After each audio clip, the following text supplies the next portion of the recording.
Happy Tuesday and welcome back to The Average Fisherman, everybody. So, got a great episode for you guys today. Lots of fishing tips and rigging tips and stuff like that I think you guys will get a lot out of.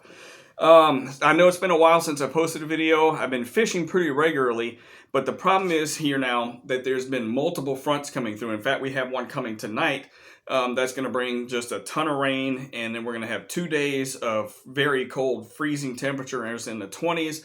And then it's going to lift back with another front, and then we're going to have a front after that come back down again. So it's just the time of year where there's every week there's multiple fronts coming through, lots of rain, lots of wind, and stuff like that. And like I said, we were catching fish last week. It was just in wind that was so hard. It was like 25 to 30 mile an hour winds that the videos just weren't really usable. Anyway, let's get right into the point of the video. So I've been getting a lot of questions lately about my preference for braid when I go pan fishing. And almost all of my little panfish setups here have braid on them. I do have two that are set aside that I use only monofilament on, but they're my slower action rods, and I'm going to explain that in 1 second. So the biggest complaint with using braid for panfish is rod wrap. It's when the braid gets wrapped around the tip of the rod, okay? And I've heard a lot of people complain about that and say, like, braid sucks for panfish because you get a lot of rod wrap. The reality of this situation is that it's not the braid's fault that it's wrapping around the rod tip. It's the fact that the rod action is too slow, okay? The reason being is when you're reeling in these really light rods, the tip tends to wag a little bit. And if you've ever used a slower action rod for panfish, you'll know what I'm talking about. The tip of the rod will actually move up and down or oscillate in a circle as you're reeling in.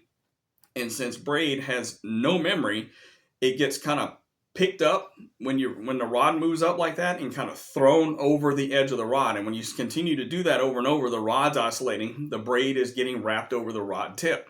So the solution to that is actually really, really simple.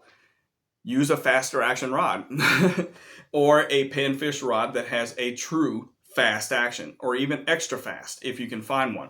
Those are a little harder to find.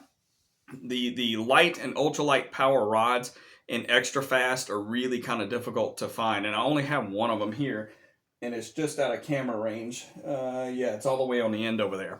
But that really mitigates that to quite a bit.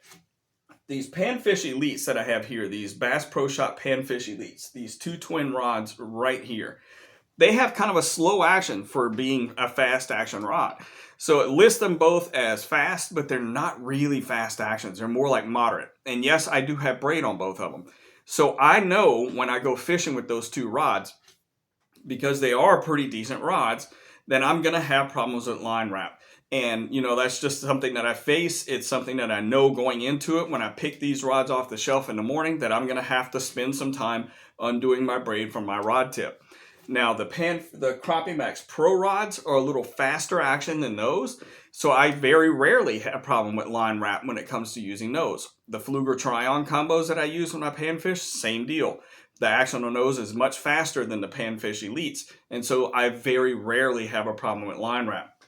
So if you're using braid for panfish, that's the number one cause of getting that line wrapped around the tip of your rod. It's the rod action is too light, or too slow, I should say. Or, how to have light power and then the action rating. The action needs to be fast or extra fast when you're using braid. And then you need to make sure when you're in the store that you watch that tip when you bounce the rod. If it starts swinging around or oscillating or something like that, you're going to have line wrap problems if you try to use that rod with braid. So, solution to that, faster action rods. The faster action that you have, the less problems you'll have at line wrap due to the fact that the rod tip won't move so much while you're reeling in. Because it's a natural thing. When you're reeling in a fish, your hands aren't perfectly still the whole time. The rod isn't just sitting there. You have a fish fighting on the other end. You're trying to get that fish in. The rod tip is moving. And because the braid has no memory, it's just getting thrown over the top of that rod tip. And when you crank down, it wraps it around there, So that's the issue with that. Second thing, this is what we were really catching a lot of fish on. And the more I use these little things, the more I'm impressed by them. These little Bobby Garland itty bit baits, fantastic. They catch darn near everything. In fact, Louisiana Blackwater fly fishing had a pretty sizable bass bite on just a beetle spin body. And I caught most of the fish I caught on this exact lure. The jig heads I use, I tend to favor these, the itty bit jig heads, because they're made to go with these. Okay. Or I go to the White River Fly Shop that's inside of Bass Pro Shop and get the plated jig heads in the same weight, the 1/48 ounce. So the issue comes when you're using these little jig heads. Okay, they're just plain lead, and they tend to oxidize pretty quickly. So if you're in a kayak situation like I am, and you kind of sit your tackle boxes on the side, they kind of get wet pretty often, and when they do, the lead oxidizes quite a bit. The solution I have to that is actually really simple, and it's something that I've done for years and years, and it's something that I do it specifically to cut down on the fact that a lot of these things will corrode unless you protect them with something. So what I protect them with is this. I have chartreuse nail polish here, and I have black nail polish here. Honestly, I go to the store, Walmart, whatever, and I buy the cheapest one that I can find, because all I'm doing is coating the lead on the jig heads here in order to protect the lead to keep it from corroding. I have a little foam block that I use, and I'll just stick the hook into the foam block and just paint a bunch of them like assembly line fashion. And I paint them either chartreuse or black because those are the two colors that I use the most when I'm pan fishing. So especially these, since I use them on these so much, most of these will go chartreuse color. Whereas, like my the little squirt or the micro tube jig heads, I usually just paint those black because I slip those inside my tube jigs anyway in order to preserve the body color. So that's two really good fishing tips that, will save you money in the long run, frankly. If you get the plain lead jig heads like this, cheap nail polish, I think these were like 80 cents a bottle or something like that at Walmart or something. And then, this is enough to last me 2 years. And then I just paint my jig heads with it, and it protects it from protects them from corroding, and even, getting damaged when a fish bites them and stuff like that. You'll notice when you try to get them out, you'll tend to like smush them a little bit. Well, just that little bit of extra hardness from the acrylic over them, you'd be surprised how well and how durable those things get just by putting a little coat of nail lacquer on them. And like I said, this one was kind of hard to find, actually. This color, I mean, I understand most women don't want their nails to be chartreuse yellow, but if you can find one, pick them up definitely, because then you can buy some cheaper jig heads even and customize them to the colors that you want.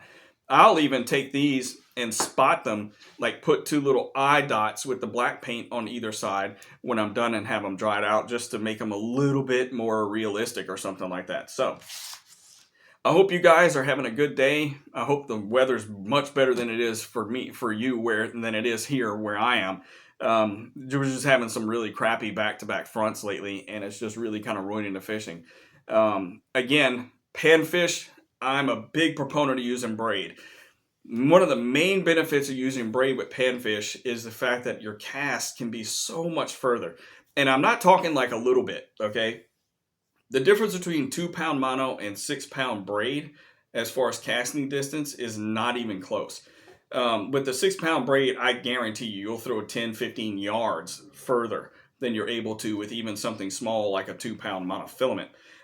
Plus the fact that I can swap these reels out for other rods, and all I have to do is wind up the braid onto the reel and then put it back through the eyelets, and I'm ready to go again. Whereas with mono, because of the memory, if you try doing that, leaving it on for so long, you're going to have horrible memory problems.